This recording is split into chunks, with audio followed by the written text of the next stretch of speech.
Children's day రోజు full surprise అయిండు KTR sir. Telangana Bhavan కొచ్చి KTR sir ని పరిచయం చేసింది రోషిని అనే గీ చెల్లె. బంజారా హిల్స్ రోడ్ నంబర్ 12 బస్తీలుండే ఈ రోషిని చెల్లె బడ అయిపోయినాక తెలంగాణ భవన్ కెళ్ళి నడుచుకుంటా పోతుంటే ఆడ కేటీఆర్ సార్ ఉన్నాడని తెలిసిందట. సీదా బ్యాగ్ వేసుకొని లోపలికి పోయింది. కేటీఆర్ సార్ ను చూసి ఆయన దగ్గరికి పోయింది. ఎవలమ్మ నువ్వు అని అడగంగానే నా పేరు రోషిని, మిమ్ముల కలుద్దామని వచ్చినా అని చెప్పంగానే సార్ కూడా సంబరమైండు. మరి నిన్నెవరు దొరికొచ్చిండ్రంటే ఎవరు లేరు, నేను ఒక్కదాన్నే వచ్చినా అనే వరకు పరిశాన్ అయిపోయిండు. ఒక్కదాన్ని వచ్చినవా, ఎంత ధైర్యమే అవ్వ నీకు, షెబ్బాష్ బెట్టా అని మస్తు తారీఫ్ చేసిండు.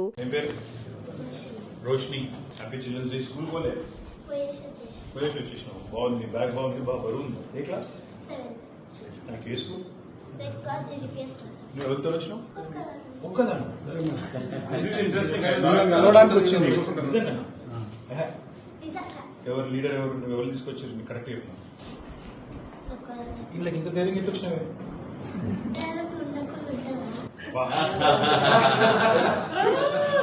ఏం ధైర్యం Roshini, all the best Roshini. Bye. ఎట్లా పోతావు మరి? ఏడ ఇల్లు ఎక్కడ? ఎక్కడ బంజారా హిల్స్? ఒక పని చేయి, కార్లో దించుదామా? ఇక రోషిని ధైర్యాన్ని మెచ్చుకొని ఏమని ఇద్దామా అని అటు ఇటు చూస్తే దేవుని ఫోటో కనిపించింది.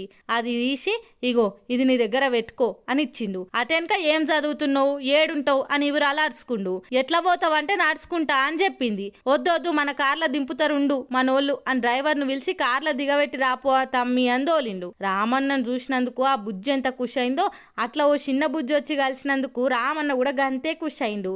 ఇప్పుడు ఈ వీడియో సోషల్ మీడియాలో మస్తు వైరల్ అవుతుంది.